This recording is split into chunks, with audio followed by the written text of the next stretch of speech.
আজকে আমি আরেকটা ভিডিও নিয়ে চলে এসেছি ক্লাস 8-এর পরবর্তী ভিডিও কোষের বৈচিত্র্য।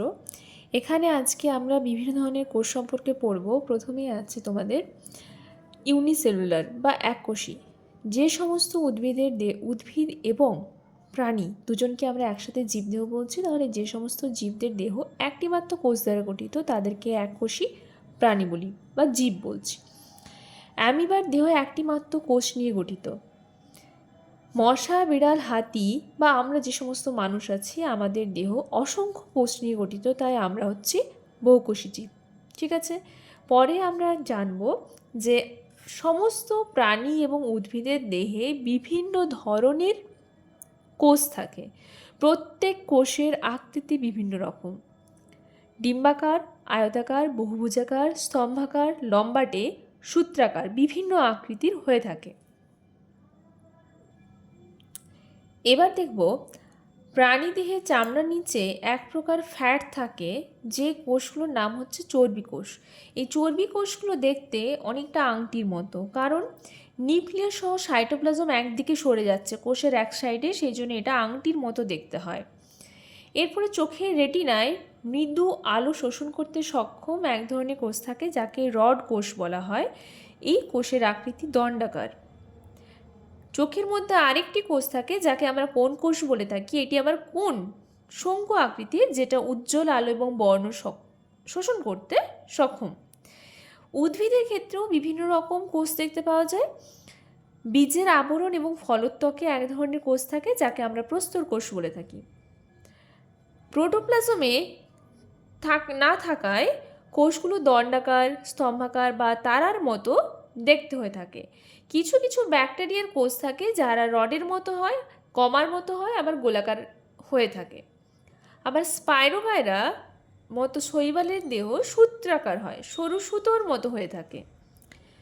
প্রত্যেকটা কোষের বয়স, কোষের ভেতরে যে চাপ এবং অন্যান্য কিছু শর্ত থাকে, যার জন্য কোষের আকৃতি বিভিন্ন সময়ের সাথে সাথে পরিবর্তন হতে থাকে। কখনো আকৃতির গোল হতে পারে, আবার কখনো ডিম্বাকৃতি হতে পারে। ঠিক আছে, আচ্ছা, আবার আমরা এখানে দেখতে পাচ্ছি যে এখানে একটা প্রাণীর ছবি দেওয়া আছে যার নাম অ্যামিবা। অ্যামিবা হলো এককোষী প্রাণী যার দেহের নির্দিষ্ট কোনো গঠন নেই, যে কি করছে নিজের সময়ের সাথে সাথে নিজের দেহকে বিভিন্ন রকম আকৃতি করে নিতে পারে। দেহের বিভিন্ন প্রান্ত থেকে বেরোনোর বিভিন্ন মাপের অংশগুলোকে লক্ষ্য করো। এই যে অংশগুলো, এটাকে বলা হচ্ছে ক্ষণপদ।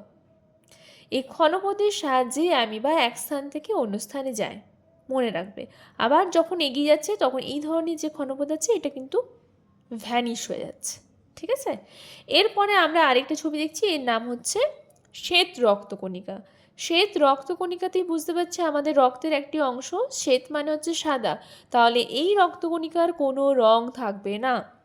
ওকে, এরাও দেখতে অনেকটা নিজেদের মানে অ্যামিবার মতো দেখতে।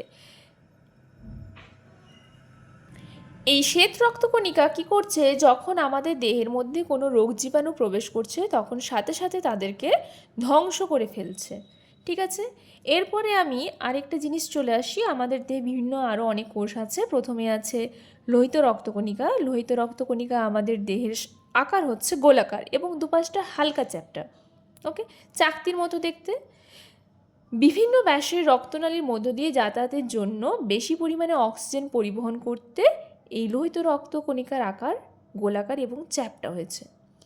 আমাদের যে মাসেলস আছে মানে পেশিকোষ, এখানে পেশিকোষ থাকে। পেশিকোষের দুটো প্রান্ত সূচালো এবং মাঝখানটা বেশ চওড়া। কারণ কি, সংকোচন আর প্রসারণের জন্য এই যে পেশিকোষ দেখতে পাচ্ছি, সংকোচন আর প্রসারণের জন্য এটা কাজ করে থাকে। আমাদের গলার মধ্যেও এই ধরনের পেশিকোষ আছে, যেটা কি করছে, যখন খাদ্যের স্থানান্তর হচ্ছে, মুখের থেকে পাকস্থলিতে যাচ্ছে, শ্বাসনালী দিয়ে আমাদের বায়ু পরিবহন হচ্ছে, রক্তনালী দিয়ে রক্তের সংবহন প্রক্রিয়া সম্পন্ন হচ্ছে, সেই সমস্ত জায়গায় আমার পেশিকোষ কাজ করছে। ওকে, নেক্সট চলে আসছি স্নায়ুকোষ। স্নায়ুকোষ কী করে, আমাদের দেহের উদ্দীপনা এক স্থান থেকে অন্য স্থানে পরিবহন করে। মশায় কামড়ালে সাথে সাথে আমরা সেই জায়গায় মেরে ফেলছি মশাটাকে।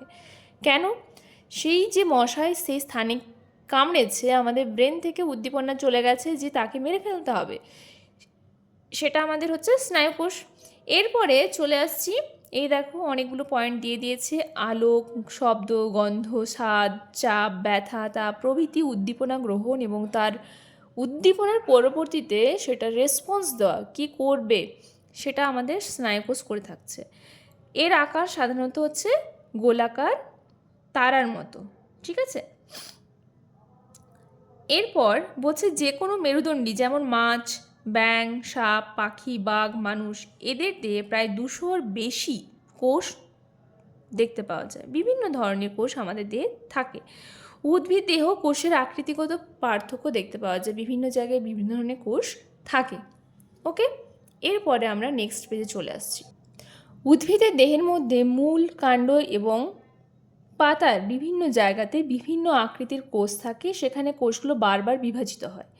এই আকৃতির যে কোষগুলো থাকে তারা বহু ভুজাকার হয়। এই যে এখানে একটা ছবি দিয়েছে, এই ধরনের আকৃতির হয়ে থাকে। আবার যখন গাছ মাটির নিচে কে থাকে? মূল থাকে।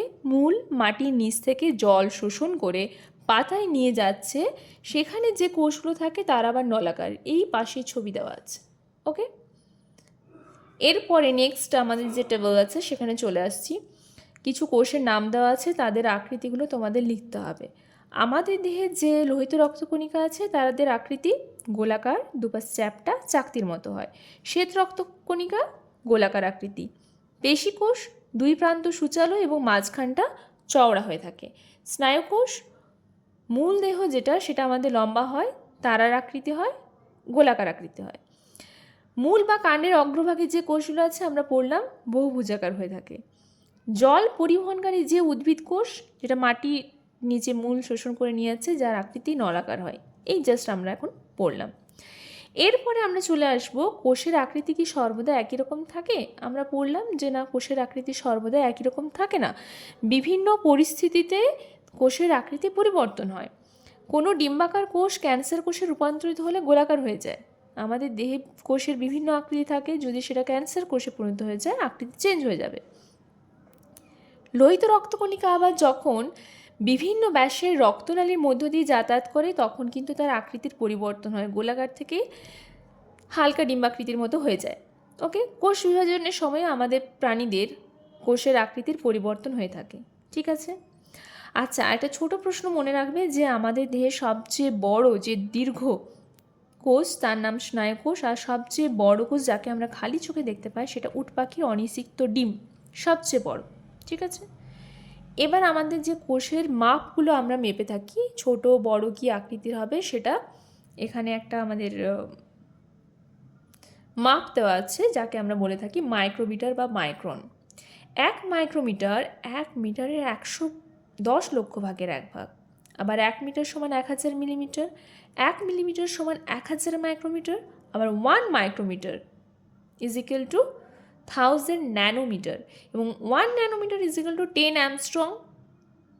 এই যে অ্যামস্ট্রংয়ের চিহ্ন এ, তার উপরে ছোট্ট একটা গোল চিহ্ন হবে। 1 মাইক্রন মাপের 400টি কোষ এঁটে যায় কোথায়? যদি আমরা একটা ফুল স্টপ জ্যোতি চিহ্ন যখন ব্যবহার করি, ফুল স্টপ, সেখানে কিন্তু প্রায় 400টা কোষ একসাথে থাকবে, এত কোষগুলো আমাদের ছোট ছোট হয়। অধিকাংশ কোষের আকার 5 থেকে 10 মাইক্রনের মধ্যেই থাকে, ঠিক আছে। এরপরে নেক্সট পেজে আমরা চলে আসছি। এখানে আমাদের বলেছে যে হাতির কোষ কি ইঁদুরের কোষের তুলনায় বড় হবে? একটা জিনিস আমাদেরকে মনে রাখতে হবে যে কোনো জীবের দেহের কোষের সংখ্যা বেশি হতে পারে কিন্তু কোষের আকৃতি বড় হতে পারে না। তার মানে কোষের আকারটা আমার একই থাকে, ইঁদুরের দেহে কোষের সংখ্যাটা কম থাকছে, তাই ইঁদুরের দেহটা ছোট্ট আকৃতির। আবার হাতির দেহটা হচ্ছে সবচেয়ে বড়, তাহলে সংখ্যাটা বেশি হতে পারে, ঠিক আছে। উভয় দেহে স্নায়ুকোষ উদ্দীপনা গ্রহণ করে এবং উত্তেজনা পরিবহনে সাহায্য করে, একই কাজ করে। ক্লিয়ার? ব্যাস, আজকের ভিডিওতে এইটুকু থাকুক। নেক্সট ভিডিওতে আমরা বিভিন্ন শারীরবৃত্তীয় কাজ ও কোষের যে বিশেষত্ব আছে সেটা নিয়ে চলে আসবো। Thank you. চ্যানেলটিকে সবাই সাবস্ক্রাইব করে রেখো পরবর্তী ভিডিও পাওয়ার জন্য।